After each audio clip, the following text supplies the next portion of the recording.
Everyone, welcome back to my channel Puja's lifestyle. I hope তোমরা সবাই খুব ভালো আছো, আমিও বেশ আছি। তো আজ হচ্ছে কার্তিক পুজো, তো তার জন্যই দেখো সকাল সকাল একটু রেডি হয়ে নিয়েছি।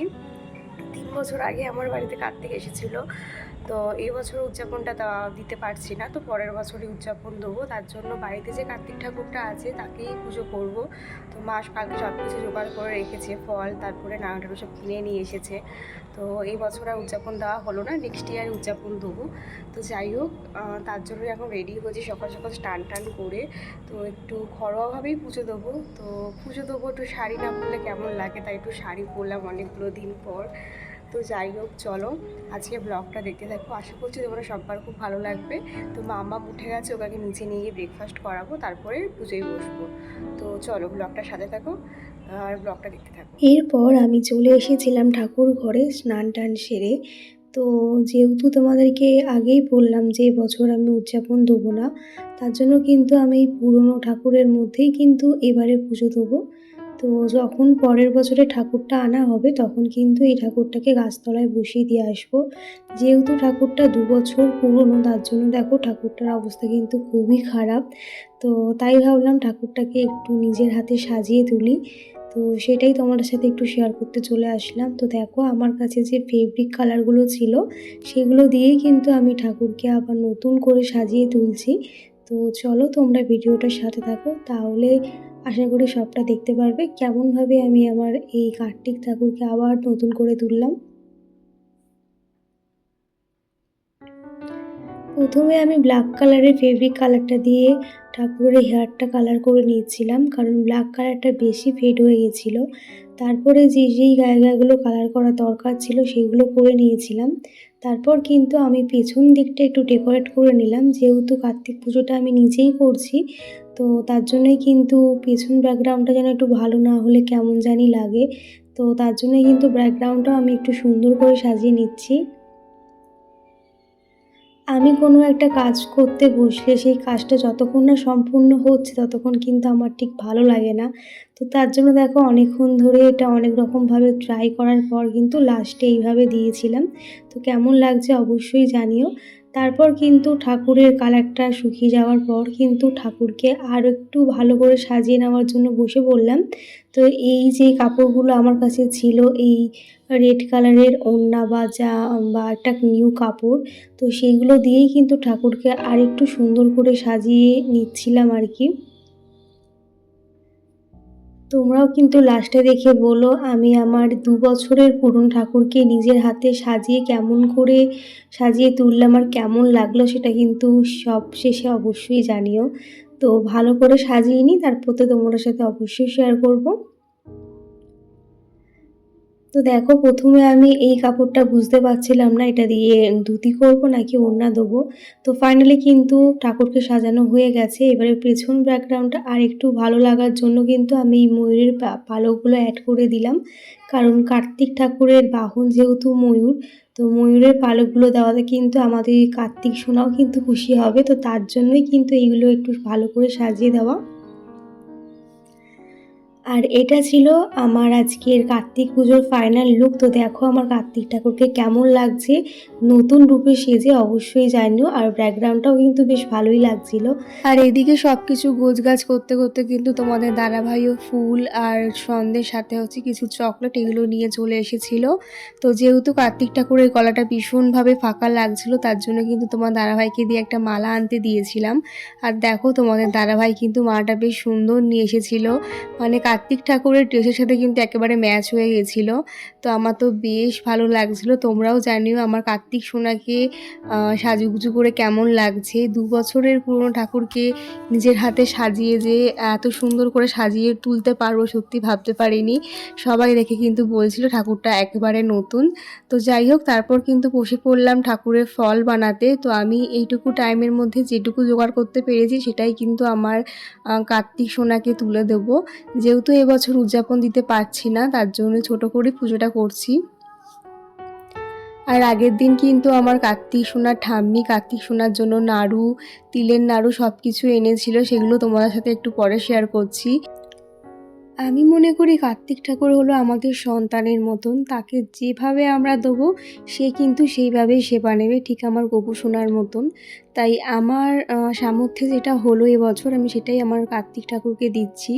তবে হ্যাঁ, পরের বছর উদযাপন দেবো সেটা এবছরই দেওয়ার কথা ছিল। তো এবছর একটু প্রবলেম থাকাতে কিন্তু এবছর আমরা দিতে পারলাম না। তাই কার্তিক ঠাকুরের কাছে কিন্তু আমরা ক্ষমা চেয়ে নিলাম আর বললাম যে পরের বছর তোমার উদযাপনটা দেবো। তো এই দেখো কালকে আমার শাশুড়ি মা এই এত নাড়ু এনে রেখেছিল। তো দোকানের নাড়ুগুলো সেরকম একটা ভালো হয় না, তবে কি করা যাবে, এখন যেহেতু সময়ের অভাব তার জন্য কিন্তু এইগুলো দিয়ে আমাকে এখন কাজ চালাতে হবে। তো এখানে ছিল হচ্ছে নারকেল নাড়ু, তিলের নাড়ু আর ছিল হচ্ছে চিড়ের নাড়ু। তো দেখো সব কিছু দিয়ে ফাইনালি আমি সাজিয়ে গুছিয়ে দিলাম। আর কার্তিকের পাপা মানে তোমাদের দাদাভাই কিন্তু এই চকলেটগুলো এনে দিয়েছিল। তো এই হচ্ছে নাড়ু, সব কিছু নাড়ু। তো দেখো সব কিছুই আমি আমার কার্তিক ঠাকুরের সামনে সাজিয়ে গুছিয়ে দিলাম। জানি অনেকটাই কম, তবে যেটুকু পারলাম, যেটুকু আমাদের সামর্থ্যে হয়েছে সেটাই কিন্তু সাজিয়ে দিলাম। আর এই হচ্ছে আমার গপু সোনা। তো আমার গপু সোনাকে আর কার্তিক ভাইকে কেমন লাগছে অবশ্যই কিন্তু তোমরা জানাতে কেউ ভুলো না।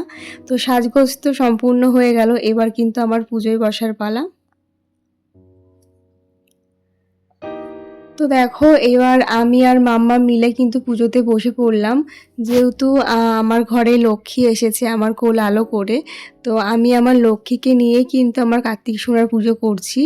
তো দিদি তার ভাইকে পুজো করবে না সেটা তো কখনোই হয় না। তো যাই হোক দেখো আমি যেটুকু পারি আর কি। তো যেহেতু সকাল থেকে উপোস ছিলাম তাই আমার মনস্কামনা বলে কিন্তু আমি কার্তিক সোনার পায়ে কিন্তু মানে তার চরণে কিন্তু ফুলটা দিলাম। তো যেটা আমার মনস্কামনা আছে সেটাই বলে কিন্তু দিলাম। তো তোমরা জানিও, আমি জানি না কেমনভাবে পুজো করে বা কী নিয়ম আছে, যেটুকু আমার মনে হলো সেটুকুই কিন্তু আমি করলাম। তো তারপরে কিন্তু কার্তিকের জন্য দেখো মা এনেছিল একটা লাল রঙের মোমবাতি, সেটা তো ওখানে জ্বালিয়ে দিয়েছিলাম, সাথে একটু ধূপকাঠি দিয়ে সেটা নিয়ে কিন্তু একটু আরতি করে দেবো। আর এদিকে দেখো মামাও কিন্তু বেশ মজা পাচ্ছিল আমার কোলে বসে, পুরো পুজোটা কিন্তু ভীষণ ভালোভাবে এনজয় করেছে। আর আমিও কিন্তু ওকে কোলে বসিয়ে পুরো পুজোটা করেছি।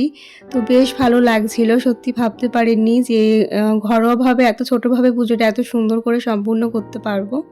তো দেখো আমার ফুল টুল দেওয়া তো সম্পূর্ণ হয়ে গেছিলো। এরপরে কিন্তু আমি ধূপ আর মোমবাতি দেখিয়ে কিন্তু আজকের কার্তিক পুজোটা সম্পূর্ণ করছি। আর আমার কার্তিক পুজো দেখার জন্য কিন্তু মা আর হচ্ছে তোমাদের দাদাভাইও চলে এসেছিলো। তোমার দাদাভাই এই ভিডিও ক্লিপগুলো আমাকে তুলে দিচ্ছিল। তো সত্যি এত সুন্দর করে যে কার্তিক পুজোটা সম্পূর্ণ করতে পারবো ভাবতে পারিনি।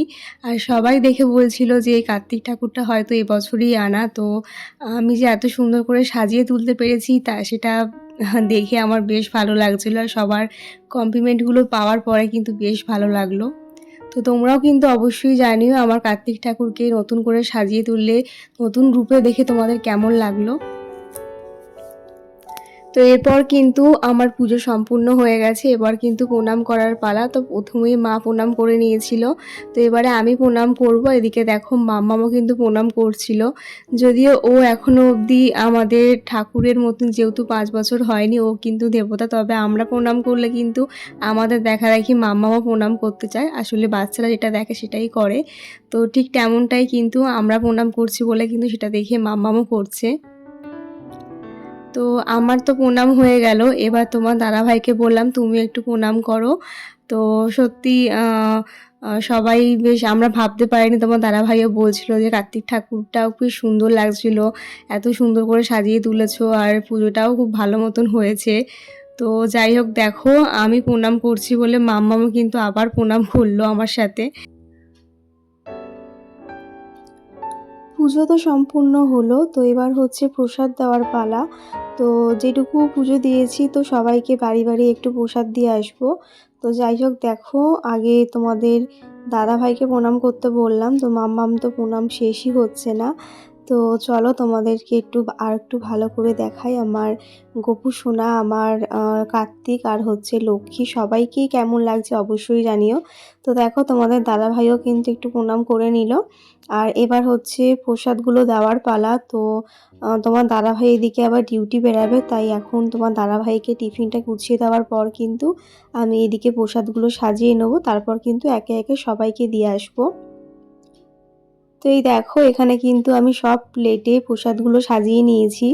আর কিছু প্রসাদ কিন্তু তোমাদের জন্য পাঠিয়ে দিলাম। আমার ইউটিউব ফ্যামিলি, আমার ফেসবুক ফ্যামিলি যারা আমার ব্লগ দেখতে ভালোবাসো, তো সবার জন্যও কিন্তু আমার কার্তিক পুজোর প্রসাদ পাঠিয়ে দিলাম। তো যাই হোক দেখো, এরপর কিন্তু আমি এই ঝুড়িটার মধ্যে একে একে সব প্রসাদগুলো সাজিয়ে নিচ্ছি। তারপরে কিন্তু সবার বাড়ি বাড়ি দিয়ে আসবো। তোমাদের সবার কার্তিক পুজো কেমন কাটলো জানাতে কিন্তু কেউ ভুলো না। তো বিয়ের পর কিন্তু প্রতিটা বাড়িতেই কার্তিক পড়ে, ঠিক তেমনটা কিন্তু আমার বাড়িতেও জোড়া কার্তিক পড়েছিল। তো সেই সময় যেহেতু ব্লগ করতাম না, তাই তোমাদের সাথে কিছু শেয়ার করতে পারিনি। আর এটা 3 বছরের মধ্যেই উদযাপন দিতে হয়, তবে এবছর একটু সমস্যা থাকাতে কিন্তু আমরা এবছর উদযাপনটা দিতে পারলাম না। তো নেক্সট ইয়ারে কিন্তু উদযাপন আমাদের দিতেই হবে, যেহেতু আমার সন্তান চলে এসেছে। তো যাই হোক, নেক্সট ইয়ারে দেবো, তখন কিন্তু তোমাদের সবার আশা চাই অবশ্যই। আমার ইউটিউব ফ্যামিলিতে যারা যারা আছো তারা অবশ্যই এসো। তো যাই হোক দেখো, এখন কিন্তু প্রসাদগুলো নিয়ে বেরিয়ে পড়লাম প্রসাদগুলো দিতে যাব বলে। প্রথমেই যাব হচ্ছে আমার বান্ধবীর বাড়িতে, মানে পাশের বাড়ি কাকিমার বাড়িতে। তো তার বাড়ি থেকেই শুরু করছি প্রসাদ দেওয়া, তারপর দেখা যাক আর কোথায় কোথায় প্রসাদ দেওয়া যায়। তো আমার বান্ধবীর বাড়িতে আসতে না আসতেই দেখি সে এখন তার 2 গোপুসোনাকে স্নান করাবে বলে বসিয়ে রেখেছে। আর এই দেখো গোপুসোনার জন্য দুজনের জন্য দুখানা রূপোর বাঁশি। বাঁশিগুলো দেখতে বেশ সুন্দর লাগলো, তাই তোমাদের সাথেও একটু শেয়ার করে দিলাম। আর আমার গোপুসোনাকে দেখা যাক এরকম বাঁশি কবে কিনে দেওয়া যায়। তো যাই হোক, এখানে এসে মাম্মামকে রাখলাম। মাম্মাম তোর ভাইয়াকে পেয়ে বেশ খুশি হয়ে গেছিলো। তাই মাম্মামকে এখন এই বাড়িতে রেখে কিন্তু বাকি প্রসাদগুলো আমি দিতে চলে যাব, কারণ না হলে আমার অনেকটা লেট হয়ে যাবে। ওকে নিয়ে গিয়ে আমার সব প্রসাদ দেওয়াটা সম্ভব না। আর এদিকে দেখো 2 ভাই বোন মিলে কিন্তু দুষ্টুমি শুরু করে দিয়েছে। সবাইকে প্রসাদ দেওয়ার পর কিন্তু চলে এসেছিলাম বাড়িতে। সকাল থেকে যেহেতু কিছু খাওয়া হয়নি, তাই একেবারে লাঞ্চ টেবিলে বসে পড়েছিলাম। আর আজ আমাদের হয়েছিল সব কিছুই ভেজ আইটেম। তো আমার সাথে ছিল মাম্মাম, তো ওকে নিয়েও একটু বসে পড়লাম, যেহেতু অনেকটা বেলা হয়েছে, ওরও খাওয়ার টাইম হয়ে গেছে। সাথে আমারও পেয়ে গেছিলো প্রচণ্ড জোরে খিদে, তাই আমার সাথে কিন্তু ওকেও একটু ভাত খাইয়ে দিচ্ছিলাম। তাহলে চলো, আজকের ব্লগটা আমি এখানেই শেষ করলাম। কেমন লাগলো অবশ্যই জানিও, ভালো লাগলে অবশ্যই একটা লাইক কমেন্ট করে দিও। আর চ্যানেলটা যারা এখনও অবধি সাবস্ক্রাইব করোনি, প্লিজ প্লিজ সাবস্ক্রাইব করে আমার পাশে থেকো। তো চলো, আজকের মতন টাটা, দেখা হচ্ছে আবার কোনো নতুন ব্লগে।